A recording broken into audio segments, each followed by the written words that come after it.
Hi guys, sa panibagong episode ulit. So maglalaro po tayo ulit ng Craft World. Gano'n wala pa natin ng part 2. Kung hindi nyo pa napapanood ng part 2, ano naman? Sige na. At ito po, nga pala tayo, nagtataka po kayo kung bakit pa kami shovel. Ito na po yung wala pa po nag-request pero binili ko lang po.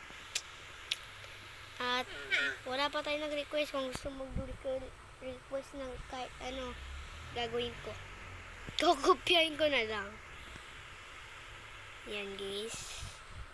Pero kaso di kayo pwedeng lumipad eh. Pero magiging daran na lang kayo. Shay! Yan po. Nakita niyo naman. Wala mo siya na usap nakikita. Ay, ikaw. Tapos pagkan ko bambay dito. Patang guys. Nakakatiyak.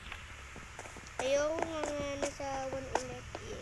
Ay mga nasa 3 ulit. Mag-e-end na ako. Pero kayo maglala. Maya mag-anuin ako. Wait. Ganda guys, no? Sige na guys. Maglalagay muna ako ng ilaw. Antayin nyo na lang guys. Maglalagay lang ako ng ilaw. At tayo tapos na po tayo maglagay ng mga ilaw-ilaw. At maglalagay rin po tayo ng ganyan. Ganyan. Guys, ganda ng bahay na. Inggit kayo. Nainggit na. Ay, nainggit. Sorry. Wait lang. Ito yung kusina. Hindi. Tapos ito po yung swimming pool. Para po makakaan po tayo dyan. Pero okay maglalagay. Kung naman tayo namumutong eh. Pero guys, okay maglalala. Sabi mo. Ito guys. Okay maglalala.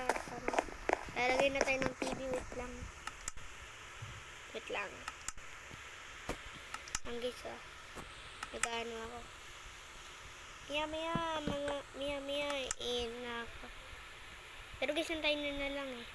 Pwede nyo naman antayin ako. Gusto nyo antayin ako. Gusto nyo popost ko to.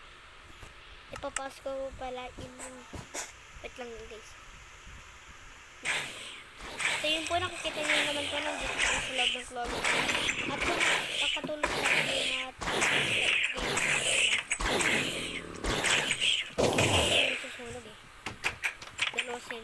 Mga zombie. Bili dyan ng zombie. At guys, pasensya na at maina ako ngayon. At guys, antayin nyo na lang. Matutuloy ko din to maya. Antayin nyo na lang. Sige na guys. Bye bye. Bye. Oo nga pala guys. Ito, antayin nyo. Wait lang. Dito po tayo maglalagay ng kwarto. Sige guys, bye na.